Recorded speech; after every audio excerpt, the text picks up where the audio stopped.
Hello guys, welcome back to my channel. It's been a really long time since I've posted any video at all. I do apologize for that, even though I had filmed a lot of videos back in Hainan.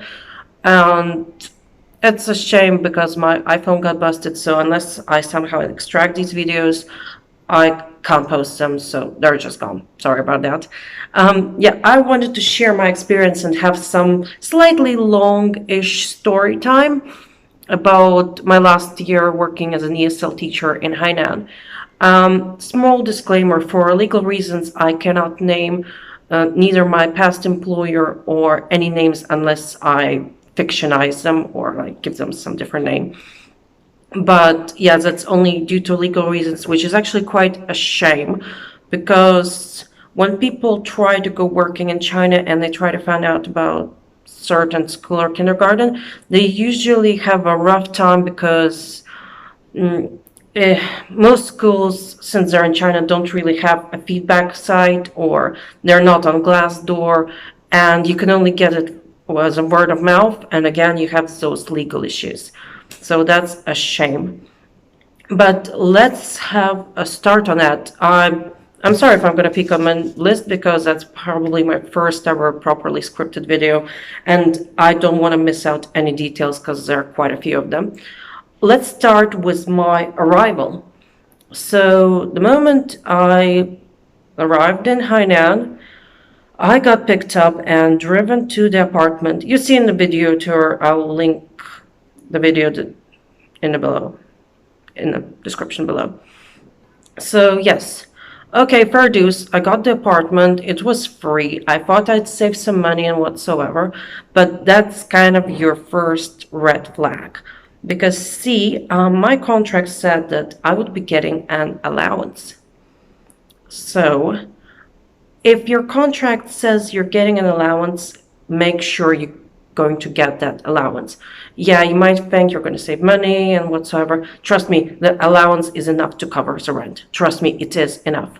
Like right now, I'm having an allowance and I'm renting out my own apartment. By the way, let me know in the comments if you want a tour of my new apartment. It's quite nice. So yes, if your contract says allowance, do whatever you have to get that. Because if you don't, that's when the issues are going to start. Because as I later found out, basically, well, to be honest, I still have no idea who this apartment belongs to. And for the first time, I wasn't apparently registered. So that's already like a big deal in China. If you're working, you need to have a registration, and you can't have it if you're not living anywhere. So that was a big deal. And within a couple of months, I was caught by the management, the property management, taken into the office, actually when they had to lock up the room and basically interrogate me. Who am I? What am I doing here? Why am I living here? Why don't I have a passkey, which I never got? And basically, why is a foreigner living in their community? Something like that. And like, I mean, I started doing all these things like, wait, I work here? Didn't your employer like find this apart? Like my employer find the apartment, tell you, tell your boss, tell whoever they need to tell. Didn't they tell you that they're going to be a foreigner living here and that I work in that place because it's close to like work and whatsoever? They're like, no. So basically my employer never let them know I'm living there. So that kind of makes no logical sense. Like you live in an apartment you don't know who belongs to whom. The management doesn't know who you are or what you're doing there. And basically no one even knows you live there. So you were treated as some kind of like second-class resident, that why are you living here even though you pay your bills and whatsoever. So it's just like, that just whole thing sounded really dodgy and really messy. And again, if you're working in China, you need to have your registration. That leads me to the second thing.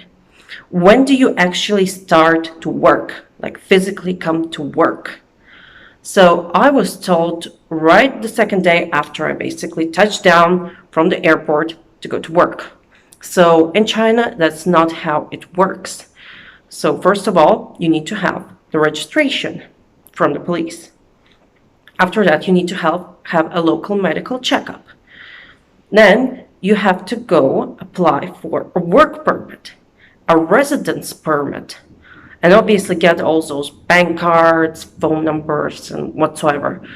So until you don't have all of these ticked off your list, you are not allowed to be physically at work and doing teaching. The thing is, since it was like tier 3 city, like no one really apparently cared, or they like had all these like guanxi like connections with everyone, or they bribed someone, I don't know. So apparently they didn't like really care about that. So it's like, yeah, fine, she doesn't have a registration. Yeah, fine, she works without a work permit and so forth. But stand on your rights, know your rights. You're not supposed to do that while you're in China, because if you get caught, you're going to have a lot of trouble, which can even like end up of you not being able to continue working in China for at least like several years on. And of course, paying several fines and whatsoever, and like having to leave the country. So know your rights. And also these registration, like all of this stuff, it takes roughly over a week to make. So while you're making it, your employer should be the one paying for it. Perhaps you're not going to get your wages, but you need to stay like in China, do all these checkups, do all these applications, and your employer or agent has to cover them financially. So, moving on. What happens actually while you work? See, in the kindergartens, there are sort of two types in China. The one where a teacher is teaching all day, and all you do is teach. Like you have maybe 6 lessons per day, or 7, like, doesn't matter, but you have only teaching. The second type is when you teach maybe 1 or 2 free lessons a day, and the rest of the time you spend with kids. I had the second version. But in this particular kindergarten, it went head over heels technically, because they just didn't know limits. So apart from teaching and looking after the kids, you were also supposed to serve meals. Sometimes clean up the meals, serve more meals. You would have to clean the school. You would have to literally come earlier from your holiday and clean up the school. After that, you would have to like move the furniture, which in some cases was actually quite inconvenient. I mean, like moving several chairs, heavy tables and whatsoever, just for the sake of like not having people to do that. I mean, apart from that, you would teach craft, PE, and you would do the morning exercise. Keep in mind, this is Hainan. This is very south of China. It is very hot all year round. And if you jump for even like 20 minutes or 30 minutes in the heat, like for me personally, that's not really like good for my health. It's not really good for many other person's health. So, I mean, I could be biased about that, but while I was preparing this video, I tried to be least biased and as much coherent as possible. I mean, it could be my problem, but let me know in the comments if it's a big deal for you to jump 30 or more minutes in the heat. Let me know. But other than that, it was not mentioned in my contract. So when you start working, you stick to the contract, because in the end of the day, it's business as usual. So you shouldn't be scared to notify that, like, I'm not going to do that. Because anyway, you just follow the instructions, what you're supposed to do. So moving on, let's move on to a very interesting part, which is the wages and the bonuses. So as you know, usually when you come to work in China, you always get like, that those kind of like, let's call it clickbait. It's like flight bonus, like annual bonus, like holiday bonus, like so many paid off holidays and whatsoever. So let's start with the wages. I can't really say you tell the exact number. So it was enough for a tier 3 city, but say in Beijing, that would not be enough at all. But the bonuses, several of my colleagues did not get their flight bonus. That is for some certain, like, few reasons or so. There were a few who worked while on a student visa. That's another thing which you're not supposed to do. See, they were desperate because they didn't have enough teachers, but they would not provide visas.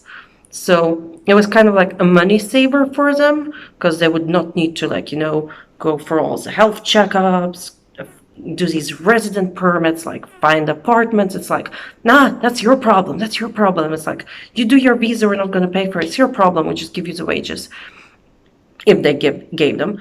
But they would not give the flight bonus because, like, technically you're not really supposed to work there. So once these teachers did not receive their flight bonus, they have nowhere technically to go to and complain, because why would you complain if you're technically, like, working illegally? So it's like, I mean, you're doing it at your own risk kind of thing, but still I'd say that's kind of unfair, if you know what I mean. And some of them did not get their flight bonus while on a work visa just because they were fired just right a few weeks before the term would finish. So they would not only get their last wages, but they would also not be given a flight bonus. And that would happen out of pressure. So they were, like, technically forced to sign a resignment paper. Like, that's how it was. And that's just because the company was really master manipulator and used scare tactics. Like, just a few of them. When I first arrived, for the first couple of months, I was a bad teacher, but I didn't get any training. I'll come to training later again. So I was apparently a bad teacher. I spoke bad English for them, like, whatsoever, whatever that means. And I got several complaints from the parents. So when I would ask, what are they about? Tell me, maybe I know how to improve that. Tell me, maybe I have a solution. Maybe you have a solution for that. So that kind of went, like, silent for a while. And in some months, like maybe months, like 6 or 5, I asked again, so what were the complaints about? And it was just like, ignored blank. Like, there were no complaints. So it was just a manipulative scare tactic. I'm not sure why was it so. So completely, like, useless thing. But yeah, back to the training. So it was around May when we were supposed to have a training, but it was supposed to be done on Saturday and a Sunday, which is your legal weekend, even according to the contract. And the best notice about it, we would not get paid. So you would have to come over for 2 days, for, like, technically a whole working day, without being paid. And it would be for 13 days straight. So it's almost 2 weeks of constant work, and you get 2 days at least without getting paid. So where does that come from? Like, what kind of, it's work and, like, I want my money part, don't you understand? So at that point, few of us already knew that we would not be continuing the work there.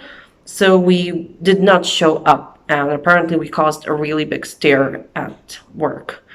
But I mean, that's only fair dues, because that's what you get when you're not paying and not treating your workers right.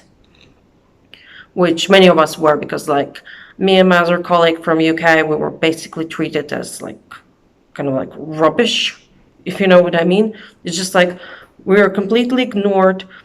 We were, like, supposed to do work in our free time. I mean, we were allowed only to have 30 minutes of office hours. It's not even an office hour, it's only 30 minutes to prepare lesson plans, to prepare flashcards, to print out those flashcards while you have only 3 printers on the whole school. So apart from that, every week I was supposed to write, I had 15 kids in my class, 15 individual letters for the parents, 15 every week, individual. So how am I supposed to do all of these things in half an hour?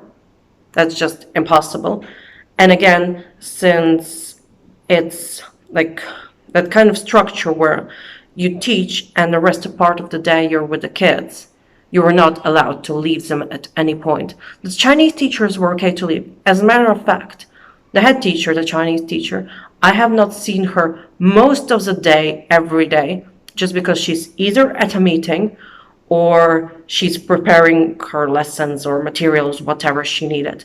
So I think that's kind of unfair that the Chinese teacher has that opportunity, and why would I, the English teacher, not have it? So that's just kind of like that inequality. So basically, the whole job was about inequality and being biased. The other part was, okay, the rest of us who are not, say, from America, the holidays. So you get a certain number of holidays assigned in your contract, which included Thanksgiving. Well, Thanksgiving was written down in my contract that I get it as a paid leave. When Thanksgiving approached, we were taught, all the people who are not American, you're not going on Thanksgiving, you're coming here to work just because you are not American. So, since it's, well, stated in the contract that you're supposed to have it off, then, I mean, I demand it off. That's just how it works. See, it's like, if I decide to come over and say, I want a day off on my birthday, but it's not mentioned in the contract, how would you feel about it? So that's technically what you're doing to me, even though it's mentioned in the contract. So that's kind of like all that, where that inequality went. Let me take a sneak peek on my paper. Let me talk a little bit more about the curriculum. It not may sound as a big deal, but in a way it actually is. Because when I first saw the curriculum we were supposed to use, I never actually heard about it, or the organization that like printed or prepared it, arranged it. So as later I found out, it was just some kind of American church who is by no means any educator in teaching English, if you know what I mean. Well, prove me if I'm wrong. So first of all, it was useless. The materials were useless. They were either too difficult for the kids of that age, or just you would not apply them in real life. Like there were certain topics which were just, I mean, they're just not useful in everyday English or conversational English. So other than that, it was very stretched out. For example, you would learn one color per 1 week. Imagine you're learning any foreign language, say Spanish or Chinese, pick any, and for 1 week you would be learning one color, just a color, nothing else. So, I mean, you would feel completely frustrated, and again, that's very, it's like to say that you're some kind of idiot or something. So obviously you would speed up this curriculum, or maybe include some of your own bits which you would think are useful. And again, the preparation time, you only have got half an hour per every week, which is not enough. So I finished this curriculum quite fast, like really fast, more or less. And then I said, okay, is there any other teacher manual I can use? No. So I had to imagine my own materials, like think what's appropriate, be creative whatsoever, think of activities, games, and so on, songs. So I had to do that for 3 months. That obviously demands more time than you get for that half an hour of lesson planning. So at some point they decided to implement a different curriculum, which was for native English speakers. So since it's for native English speakers, it assumes that the child already knows a certain amount of English. So that's not the same as what a foreign child who's learning English would need.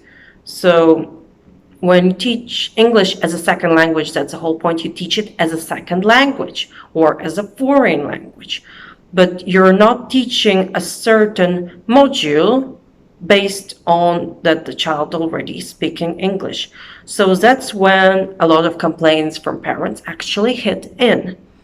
So first of all, there were like, you had to imagine more materials, or think up of some activities, think up of some vocabulary to maybe mix it all up, because if you would teach according to that curriculum, you would just get busted at some point by the parents who would be like unhappy because their child's not learning anything useful or anything at all. Because first, it was really complicated for their age. It was something to do with marine wildlife, so it was really complicated. It was insanely complicated. And it focused mostly around crafts and art. and perhaps some games. I mean, I have nothing against games, but when you teach English by only doing crafts, I mean, you're not really focusing on the English learning, because if the child is making crafts, so he focuses on maybe, well, the hand motoring, so it's not really when it comes to thinking of like learning words and keeping up with the vocabulary. So that was a completely useless curriculum as well. So if you're planning to work in China and you have your interviews with the school, and if they ask if you have any questions, remember to ask what type of curriculum are they using, where was it published, or who else is using it, or can you show me some pages or whatsoever. So, I mean, trust me, it will be very useful to do some research on it for the future job. Trust me, it's going to be really, really useful. Just so you don't end up like I did. I mean, I just had no idea in the beginning. It's just like I'm giving a pro tip for later on.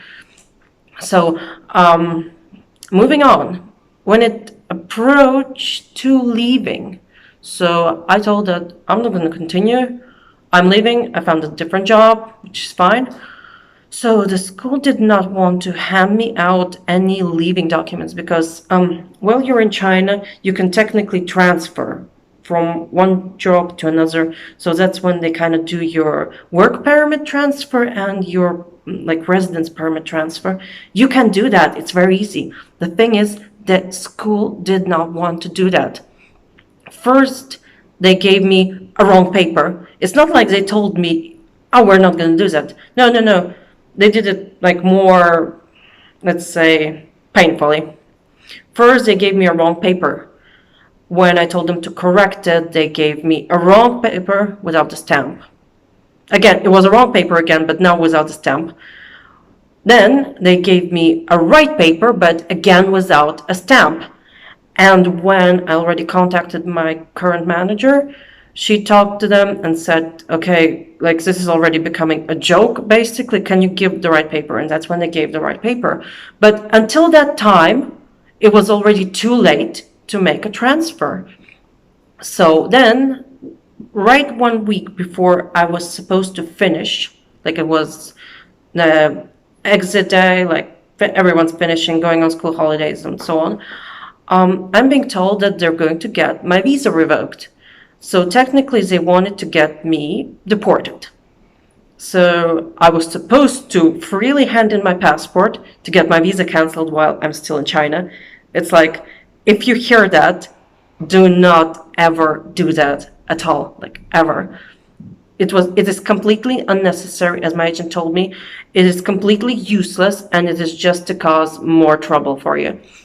Because for one, once you get it revoked while you're still in China, you're being given a short period of time. I think it's like less than 48 hours to leave China, which I could not do because then, once again, I would not get my flight bonus and my last salary. So obviously don't agree for that. And other than that, you're going to get a fine from the Chinese government. And again, they would ban you for a certain time, perhaps for coming back to work in China. So I've almost hidden my passport, and I've written down so many notes for, like, you know, the big boss, like the principal or whoever it is, that like, while I'm present in China, physically present, I had to give her all my flight details, the rough time when I'm going to cross the Shenzhen border to Hong Kong, so that like, you're not allowed to do anything with my visa or my permits until I physically leave China. And basically that week I was having just like the worst sleep in my life ever. And the funny enough, like with all of these pain and whatsoever, like I'm filming this video now, it is September, and the school which I worked for contacted my current agent telling her that I owe them money for apparently the apartment. So yeah, I mean, as if in September I'm going to pay for the apartment which I left back in mid-July. So, I mean, they're just continuing to keep and find and cause some kind of trouble so that they just like can't get rid of me or whatsoever. So it's not already your obligation, just like leave it on whatsoever. So remember all of these red flags which like you've discovered for yourself, or maybe you know about them in this video. So definitely seek for the allowance don't agree for a free apartment. Check all the contract details thoroughly about all the bonuses, about when do you get paid, how are you getting paid, the flight. Check about the flight if it's going to be cash or if they're going to buy you a ticket or what's so on. It could be also quite important as well. I mean, check like when do you get your first bonus, because apparently when I found out later, which was not written in the contract, that my first bonus is going to be given to me only after 3 months of work. So I didn't get several bonuses as well. So look if there is any probation period. Look if there is any other like hidden obstacles, like what do you have to do, what are your obligations, because it could be also blurred out that, like, I mean, in a written form blurred out, that you just get confused even more.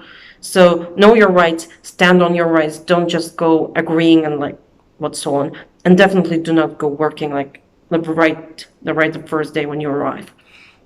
Right. So I hope I did mention all or most of the details based on my experience. I will be keeping you updated, maybe doing more logs about China since I am still going to live here. And feel free to ask any questions or share your experience, good or bad. Hope it's good. Or maybe give a link to your video about your story time working in China. And well, good luck and stay safe. Thank you very much for watching and hope to see you soon. Bye.